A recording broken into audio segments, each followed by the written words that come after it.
पिछली वीडियो में हमने अर्थ की हर एक लेयर को डिटेल में समझा था और उसी में एक सबसे इम्पोर्टेंट टॉपिक निकल कर आया था जो था टेक्टोनिक प्लेट्स का, जिसमें टेक्टोनिक प्लेट्स की मूवमेंट से भूकंप आते हैं, ज्वालामुखी फटते हैं और पर्वत बनते हैं।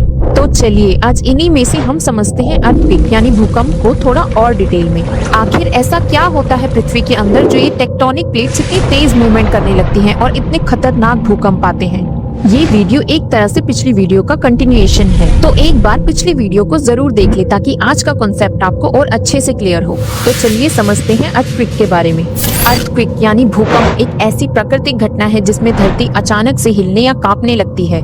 हर साल दुनिया में लगभग 5 लाख अर्थक्वेक रिकॉर्ड किए जाते हैं। उनमें से सिर्फ 1 लाख भूकंप ही महसूस किए जाते हैं और जिनमें से सिर्फ 100 के आसपास ही खतरनाक होते हैं। मतलब जिस समय भी आप ये वीडियो देख रहे हो उसी समय दुनिया में कई जगहों पर भूकंप आ रहे होंगे, जिनमें से लाखों भूकंप तो हमें महसूस भी नहीं होते। चलिए अब ये अर्थक्वेक आखिर आते क्यों है, इनका कारण भी जान लेते हैं। अर्थ की सबसे ऊपरी लेयर जिसे हम क्रस्ट कहते हैं वो पूरी एक लेयर नहीं है, बल्कि ये कुछ बड़े और बहुत सारे छोटे छोटे टुकड़ों में बंटी हुई है। क्रस्ट के इन्हीं छोटे और बड़े टुकड़ों को कहा जाता है टेक्टोनिक प्लेट्स, और ये टेक्टोनिक प्लेट्स ही हैं भूकंप का असली कारण।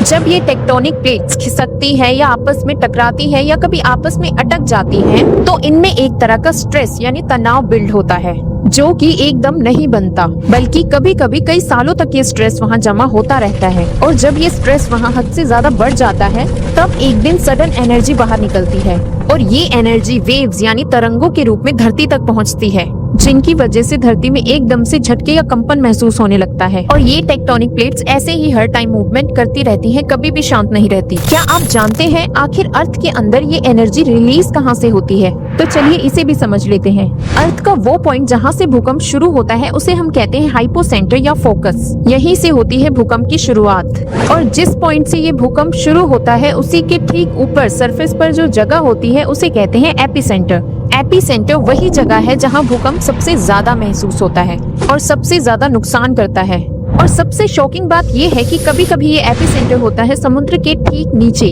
और जब भूकंप समुद्र के नीचे आता है तो आप जानते ही हैं कि वो किसका रूप ले लेता है। जी हाँ, सुनामी का। सुनामी समुद्र में बनने वाली बहुत बड़ी और तेज लहरों को कहा जाता है। ये लहरें आम समुद्री लहरों जैसी नहीं होती, बल्कि बहुत ही विशाल और ऊंची लहरें होती हैं। सुनामी तब बनती है जब समुद्र के नीचे भूकंप, ज्वालामुखी या जमीन खिसकने से समुद्र के पानी में एकदम तेज हलचल होने लगती है, जिससे ये पानी बहुत तेजी से आगे बढ़ता है और जब ये लहरें किनारे तक पहुंचती हैं, तो बहुत ऊंची हो जाती हैं और भारी तबाही मचा सकती हैं। ऐसे ही आज तक की सबसे खतरनाक प्राकृतिक आपदा में से एक थी 2004 Indian ocean earthquake and tsunami. ये आपदा एक बहुत ही खतरनाक अर्थक्वेक की वजह से आई थी। 26 दिसंबर 2004 को इंडोनेशिया के पास सुमात्रा आइलैंड के पास ये भूकंप आया था।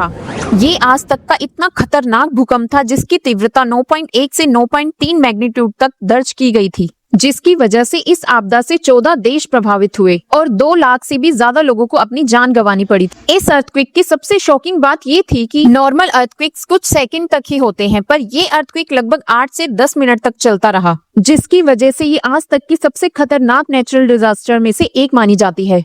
क्या आपको पता है इंडिया भी अर्थक्वेक जोन में आता है? क्योंकि इंडिया भी एक मूविंग प्लेट पर है जिसे कहते हैं इंडियन प्लेट, और ये इंडियन प्लेट लगातार यूरेशियन प्लेट से टकरा रही है और इसी लगातार टकराव से बना है हिमालय।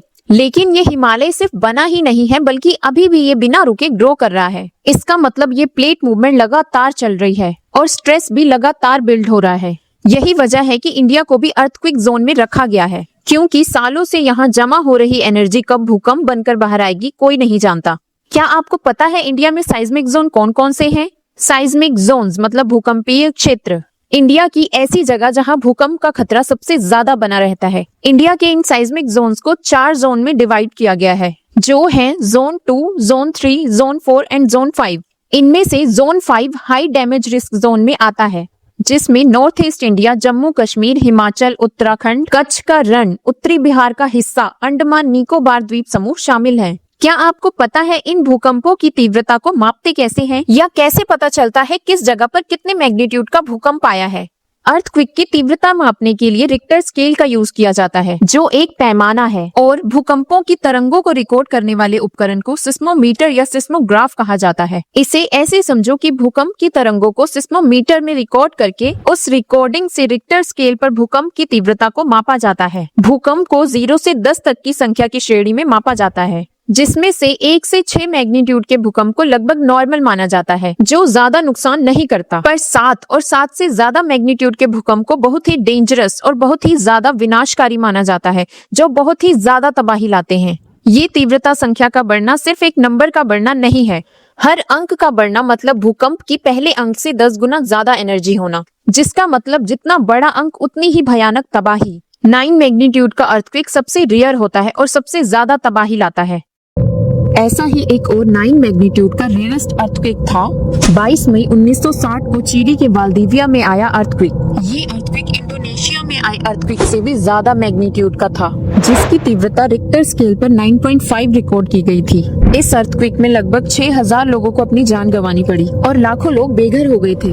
इस अर्थक्वेक को द ग्रेट चिलियन अर्थक्वेक के नाम से भी जाना जाता है, जो कि इंडोनेशिया अर्थक्वेक की तरह ही लगभग 10 मिनट तक चलता रहा। 26 जनवरी 2001 को गुजरात के भुज में आया अर्थक्वेक, जिसकी तीव्रता सिर्फ 7.7 मापी गई थी, उसे भी आज तक के सबसे खतरनाक अर्थक्वेक्स में से एक माना जाता है। ये अर्थक्वेक लगभग 2 मिनट तक चलता रहा। इस अर्थक्वेक में भी लगभग 20,000 लोगों ने अपनी जान गंवाई और लाखों लोग घायल हुए। कहा जाता है कि ये अर्थक्वेक इतना तेज था कि इसके झटके पाकिस्तान तक महसूस किए गए। क्या आपको पता है भूकंप आने के बाद क्या होता है? भूकंप आने के बाद भी कम तीव्रता वाले झटके महसूस किए जा सकते हैं, जिन्हें आफ्टर शॉक्स कहते हैं। ये आफ्टर शॉक्स भी कभी कभी खतरनाक हो सकते हैं, जिनसे थोड़ा बहुत नुकसान भी हो सकता है, पर हमेशा नहीं। कभी कभी भूकंप के छोटे झटके किसी बड़े भूकंप का संकेत हो सकते हैं, पर ये भूकंप कब आएंगे, कहाँ आएंगे और कितनी देर आएंगे, इसका अंदाजा लगाना मुश्किल है, क्योंकि सालों से धरती के अंदर इकट्ठी होने वाली ये एनर्जी कभी भी अचानक रिलीज हो सकती है और जिसकी तीव्रता का भी अंदाजा नहीं लगाया जा सकता। अब सवाल ये है कि क्या ये अर्थक्वेक्स प्रेडिक्ट हो सकते हैं? इसका सिंपल सा आंसर है नहीं। साइंटिस्ट सिर्फ भूकंप की संभावना बता सकते हैं, पर बिल्कुल एग्जैक्ट टाइम और डेट नहीं बता सकते। क्या आपने द बिग वन के बारे में सुना है? कैलिफोर्निया का सैन एंड्रियास फोल्ट दुनिया की सबसे फेमस फोल्ट लाइन में से एक है। एक्सपर्ट्स का मानना है कि वहाँ द बिग वन कभी भी आ सकता है। द बिग वन एक काल्पनिक और बहुत ही शक्तिशाली भूकंप का नाम रखा गया है। एक्सपर्ट्स का मानना है कि कैलिफोर्निया के इसी सैन एंड्रियास फोल्ट में ये भूकंप कभी भी आ सकता है। माना जाता है कि इसकी तीव्रता 8 या 8 से ज्यादा मैग्नीट्यूड तक की भी हो सकती है, और जो बहुत ही डेंजरस अर्थक्वेक हो सकता है। पर ये सब बस एक कल्पना है, जिसकी कोई भी एग्जैक्ट डेट या टाइम नहीं है। ये अर्थक्वेक कब आएगा, कितनी तबाही लाएगा या कितने दिनों या सालों बाद आएगा, इसका अंदाजा लगाना मुश्किल है। जो भी द बिग वन के बारे में बताया जा रहा है वो सब एक कल्पना है। चलिए अब ये भी जान लेते हैं कि इन अर्थक्वेक से अपनी जान कैसे बचाई जा सकती है। अर्थक्वेक से जान बचाने का एक 10 सेकंड रूल भी है, जिसे हम कहते हैं ड्रॉप, कवर एंड होल्ड। जैसे ही कभी आपको भूकंप के झटके महसूस हो, तुरंत अपने घुटनों के बल झुक जाएं। किसी मजबूत टेबल या डेस्क के नीचे अपने आप को कवर कर लें, और जब तक ये भूकंप के झटके बंद ना हो तब तक उसे मजबूती से पकड़ कर रखें। वैसे हो सके तो किसी ओपन एरिया में चले जाएं, जहां बिल्डिंग या घर वगैरह काफी दूर हों। भूकंप के टाइम पर कभी भी लिफ्ट का यूज मत करें। इन सुरक्षा नियमों से आप अपने आप को भूकंप से काफी हद तक सुरक्षित रख सकते हैं। अर्थ हमें स्टेबल लगती है, पर रियलिटी में ये स्टेबल नहीं है। अर्थ बाहर से भी और अंदर से भी हमेशा मूव कर रही है। इन मूवमेंट्स को हम फील तो नहीं कर पाते, पर जब अर्थ के अंदर की मूवमेंट भयानक एनर्जी बनकर बाहर आए, तब हम उसे अर्थक्वेक के रूप में फील कर सकते हैं, जिसे हम कभी रोक तो नहीं सकते, पर कुछ नियमों का पालन करके अपने आप को बड़े खतरे से कुछ हद तक बचा सकते हैं। तो आज हमने बहुत ही इम्पोर्टेंट टॉपिक यानी भूकंप के बारे में समझा, जाना और सुरक्षित रहने के कुछ तरीके भी सीखे। तो अगर आपको इस टॉपिक पर ये पूरी जानकारी अच्छी लगी हो, और अगर आपको ऐसे ही और इंटरेस्टिंग फैक्ट्स जानने में दिलचस्पी हो, तो इस वीडियो को लाइक और चैनल को सब्सक्राइब जरूर कर लेना, क्योंकि हम आगे भी ऐसे ही नए नए टॉपिक्स पर ऐसे ही इंटरेस्टिंग वीडियोस लाते रहेंगे। तो लाइक, सब्सक्राइब और शेयर करके सब तक ये इन्फॉर्मेटिव वीडियो जरूर पहुंचाएं।